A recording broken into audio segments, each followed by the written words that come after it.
Students, in the previous lecture we will study the two stages of the karyokinesis. Now the two stages are left. One is the anaphase, second is the telophase. In this segment we will study the two stages of the mitosis. First we start with the anaphase. What do you mean by ana? Ana mean up and phase is mean stage. It means it is the up stage. We have studied in the metaphase stage. All the chromosomes are arranged at the metaphasic plate. But when the cell move towards the anaphase, the chromosomes which are present at the metaphasic plate, ये metaphasic plate थी, यहाँ पे इसके to chromatids थे और ये कहाँ arrange थे? इक्वेटर पे. ये प्लेट कहाँ अरेंज होती है? उसमें इक्वेटर पे. इस केस में ये वाली प्लेट क्या हो गई? स्प्लिट हो गई. जब ये स्प्लिट हुई तो यहाँ पे क्या है? टू आपके क्या बन गए? डॉटर क्रोमेटिड्स बन गए. और ये डॉटर क्रोमेटिड्स रिप्रेजेंट करते हैं chromosome of future daughter cell. ठीक है, डॉटर सेल के न्यूक्लियाई के क्रोमोसोम को क्या करेंगे? शो करेंगे. अब ये वाले क्रोमेटिड्स, अब हर किसी की अपनी एक क्रोमेटिड है. सेंट्रोमियर यहाँ पे क्या हो जाता है? स्प्लिट हो गया. यहाँ पे ये देखो इनके सेंट्रोमियर थे और ये की सेंट्रोमियर, ये क्या हो गया? स्प्लिट हो गया. अब हर क्रोमेटिड्स का अपना एक क्या है? सेंट्रोमियर. और सेंट्रोमियर इस केस में फेस कर रहा है centromere pole. This is the equator and this is also pole. ठीक है, ये क्या है? R. सेंट्रोमियर क्या कर रहा है? मूव कर रहा है टूवर्ड्स द अपोजिट पोल और इसीलिए इसे क्या बोलते हैं? Up stage. अप का मतलब यहाँ पे ये वाले स्पिंडल फाइबर इनको क्या कर रहे हैं? ऊपर की तरफ पुल कर रहे हैं स्पिंडल फाइबर्स. और ये किसकी वजह से होते हैं? Due to anaphasic movement. Anaphasic movement में जो हेल्प करते हैं वो स्पिंडल फाइबर करता है. एनाफेसिक मूवमेंट. अब ये स्प्लिट हुआ सेंट्रोमियर यहाँ से तो दो क्रोमेटिड बन गए. ये दोनों क्रोमेटिड किसको रिप्रेजेंट कर रही है? क्रोमोसोम. और ये क्रोमोसोम किसके? Daughter cell. क्योंकि ये डॉटर सेल बनाएगी, ये आगे जाके दूसरी डॉटर सेल बनाएगी. और इस केस के अंदर जो क्रोमेटिड्स है ये मूव कर जाते हैं कहाँ? अपोजिट पोल पे. जब इसको यहाँ से सेंट्रोमियर से पुल किया तो क्रोमोसोम ने अलग अलग शेप ले ली depending upon the types of chromosomes on the basis of position of centromere. You have studied also in the chapter cell types of chromosome on the basis of position of centromere. I will mention the link of the types of chromosome in my description box. तो इसमें क्या जो centromere है वो आपके क्या है? V, I, J और ये L क्या ले लेते हैं? शेप ले लेते हैं.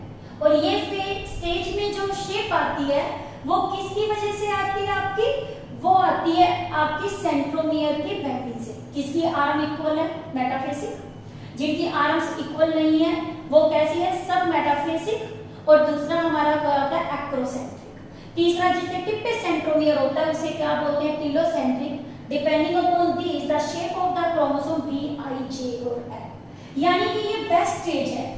किसके लिए बेस्ट स्टेज है? For the study of shape of chromosome. Karyotype और इडियोग्राम के लिए कौन सी बेस्ट स्टेज है? मेटाफेज. मॉर्फोलॉजी को स्टडी करने की बेस्ट स्टेज कौन सी है? मेटाफेज. बट एनाफेज में हम किसको स्टडी करते हैं? शेप ऑफ क्रोमोसोम्स को क्या करते हैं? स्टडी करते हैं. यानी कि की पॉइंट इसके क्या हो गया? पहले बार स्प्लिटिंग होगी सेंट्रोमियर की. क्रोमेटिड्स क्या हो गए? सेपरेट. ये मूव करने लगे कहाँ? अपोजिट पोल्स पे. ठीक है, फिर इसमें बताया कि अब इसका सेंट्रोमियर का फेस कहाँ है? टुवर्ड्स द पोल. और इस केस में जो क्रोमेटिड की जो आर्म्स है ये आपकी ट्रेल क्या करती है? बिहाइंड करती है. जो आर्म्स है क्रोमोसोम्स की ये ट्रेल क्या करती है? बिहाइंड. यानी कि ये तो बिहाइंड एंड हो गया और ये किसका हो गया? सेंट्रोमियर का एंड हो गया. और इसे हम क्या बोलते हैं, एनाफेज। यानी एनाफेज स्टेज का मेन काम क्या होता है, ये सेपरेशन ऑफ क्रोमोसोम करने में हेल्प करती है, सेपरेशन ऑफ डॉटर क्रोमोसोम। और किसी स्टेज के अंदर, और इसमें हेल्प किसने किया था, स्पिंडल ने। स्पिंडल को बना कौन रहा था, माइक्रोट्यूब्यूल। कुछ ऐसे केसेस होते हैं जिसमें ये स्पिंडल नहीं बनता। स्पिंडल नहीं बनेगा तो क्रोमोसोम फेल टू सेपरेट हो जाएंगे। फेल टू सेपरेट हो जाएंगे तो यानी सारे क्रोमोसोम एक ही डॉटर सेल में चले जाएंगे। या तो ऑर्गेनिज्म हैप्लॉइड होता है या क्या होता है, डिप्लॉइड। डिप्लॉइड के केस में ये कैसा, जब स्पिंडल नहीं बनता तो सेल किस में चली जाती है, आपकी पॉलीप्लॉइडी कंडीशन। यानी कि क्या है, एनाफेज फेल हो जाए, एनाफेज स्टेज ना हो, फेल, या spindle formation fail, then polyploidy induce. और पॉलीप्लॉइडी क्या होता है, more than 2 set of chromosome. Polyploidy आपकी क्या होती है, more than 2 set of chromosomes को बोलते हैं। और ये पॉलीप्लॉइडी हम प्लांट में इंड्यूस करते हैं नई नई वैरायटी बनाने के लिए। जैसे आपको पता है वीट है, वीट के अंदर हम क्या है, हेक्साप्लॉइड है जो खाते हैं, 6N है। ज्यादातर ऑर्गेनिज्म को 2N होते हैं, बट प्लांट के केस में ये 6N है जो कनक हम खा रहे हैं। तो ये पॉलीप्लॉइडी किसकी वजह से इंट्रोड्यूस होती है, एक एल्केलॉइड की वजह से। और ये एल्केलॉइड क्या होता है, कॉल्चिसिन। और इस कॉल्चिसिन का काम क्या होता है, स्पिंडल फॉर्मेशन को फेल कर देना। जब स्पिंडल फॉर्मेशन फेल हो जाएगी, उस केस के अंदर पॉलीप्लॉइडी इंड्यूस होना क्या हो जाती है, शुरू हो जाती है। यानी कि ये असेंबल नहीं होने देता किसके, स्पिंडल के माइक्रोट्यूब्यूल्स को। This is also discussed in the next lecture also. This is called mitotic poison. ये पॉइजन है जो सेल साइकिल के स्टेज को कंप्लीट होने नहीं देता। ठीक है, now come to the telophase. अब देखो एनाफेज है, एनाफेज के बाद सेल किस में जाएगी, टीलोफेज में जाएगी। टीलोफेज का एंड कब होता है, यानी एंड ऑफ टीलोफेज तब होता है जब क्रोमोसोम्स कहां चले जाते हैं, अपोजिट पोल पे।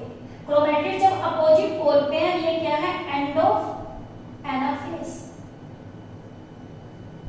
ठीक है, now come to the telophase. Telo means end और फेज मीन स्टेट, यानी ये एंड स्टेट है। टीलोफेज जितनी भी है वो अपोजिट टू प्रोफेज है। अपोजिट टू प्रोफेज कैसे है, हमने प्रीवियस लेक्चर में किया था कि प्रोफेज में chromosome condense, chromatin material condense होकर क्रोमोसोम बनाता है, यानी वहां कंडेंसेशन होती थी, यहाँ पे क्या होगी, डीकंडेंसेशन होगी। वहां कोइलिंग हो रही है, यहाँ पे यानी कि क्या होगी, अनकोइलिंग, यानी उल्टा प्रोसेस है। क्रोमोसोम्स इसके अंदर किस में कन्वर्ट हो गए, क्रोमैटिन मटेरियल में। किस में हो गए, क्रोमैटिन मटेरियल में। और ये क्रोमैटिन मटेरियल कहां बन गया, 2 अपोजिट पोल्स पे। और ये प्रेजेंट होता है मास की फॉर्म में। क्या बताया, टीलोफेज पहला अपोजिट है किसके, प्रोफेज के। टीलोफेज में तो क्या होता है, डीकंडेंसेशन ऑफ क्रोमोसोम, जो क्रोमोसोम को क्रोमैटिन में कन्वर्ट करती है। बट प्रोफेज के अंदर कंडेंसेशन ऑफ क्रोमैटिन मटेरियल है जो उसको क्रोमोसोम में क्या करनी थी, कन्वर्ट करनी थी। और यहाँ पे क्या हो रहा है, क्रोमैटिन वहां कैसा प्रेजेंट था, प्रोफेज में क्रोमैटिन मटेरियल टेंजेड मास में, बाद में वो अनटेंजेड हो रहा था। बट यहाँ पे क्रोमैटिन मटेरियल फिर किस फॉर्म में प्रेजेंट है, ये मास टेंशन की फॉर्म में प्रेजेंट है, कहां पे, पोल्स पे। ठीक है, फिर यहाँ पे न्यूक्लियर मेम्ब्रेन रीफॉर्म हो गई। न्यूक्लियर मेम्ब्रेन क्या हो गई, रीफॉर्म, वापिस बन गई। और इसके अंदर किसकी, वहां न्यूक्लियोलस क्या हो जाता है, डीजेनरेट, यहाँ पे फॉर्मेशन हो गई वापिस किसकी, न्यूक्लियोलस की। न्यूक्लियोलस क्या हो गया, फॉर्म्ड हो गया, रीफॉर्म। और Golgi apparatus and endoplasmic reticulum they also reform. ठीक है, वो भी क्या हो गया, आपके रीफॉर्म हो गए, वापिस बन गए। ठीक है, इसमें क्या क्या बताया आपको, nuclear membrane, Golgi apparatus, nucleolus, endoplasmic reticulum, they are the reform, these are the key points of this. Chromosomes cluster है, ये कहां बन गया, अपोजिट पोल्स पे। इसकी वजह से क्रोमोसोम्स ने अपनी आइडेंटिटी को वापस लॉन्च कर दिया और ये क्रोमैटिन मटेरियल के अंदर क्या हो गए, कन्वर्ट हो गए। और ये कैसी होती है, एंड स्टेज होती है किसकी, आपकी माइटोसिस की। फिर जैसे ही टीलोफेज हुआ, अब सेल क्या करती है, ये न्यूक्लियर कंटेंट तो अलग हो गया, टीलोफेज के एंड पे साइटोकाइनेसिस स्टार्ट हो जाती है। Cytokinesis will be studied in the next lecture. When cytokinesis occur, the region of the cytoplasma occur, and a cell get divided into the two daughter cell, and these two daughter cell are same as that are present during the prophase, but this cell now undergoes the next cycle of the interphase and then undergoes the anaphase. In this way, this cycle is repeated. A parent cell divided into the two daughter cell, and these two daughter cell again undergoes the growth phase, that is the interphase. Interphase, as you know, it is the resting phase. ये resting phase stage किसकी वजह से है, with respect to cell division, यानी कि इस phase में cell divide नहीं करती और बाकी M phase के अंदर cell क्या करती है, divide करती है। Now the generation time. What is the generation time? It is the time between the two cell cycle. Time between the two cell cycle is called generation time. These are the two stages, anaphase and telophase. We have studied the four stages: prophase, metaphase, anaphase, telophase. Pro में condensation of chromatin material to form chromosome, nuclear membrane, nucleolus, फिर Golgi apparatus, endoplasmic reticulum disintegrate. In the metaphase stage, metaphasic plate is formed, and the best stage for the study of the morphology of the chromosomes and karyotype or ideogram. In the anaphase stage, the centromere split, the chromosome move towards the opposite pole, and each opposite pole now behave as a daughter chromosome and daughter cell. In the telophase, this phase is totally opposite to the prophase. Here the क्या था, decondensation of the chromosome to chromatin material, nuclear membrane, nucleolus, Golgi apparatus, and endoplasmic reticulum are the reformed. This is regarding about in detail about the four stages. All the four stages are very important from NEET point of view. These are the key points according to NCERT totally.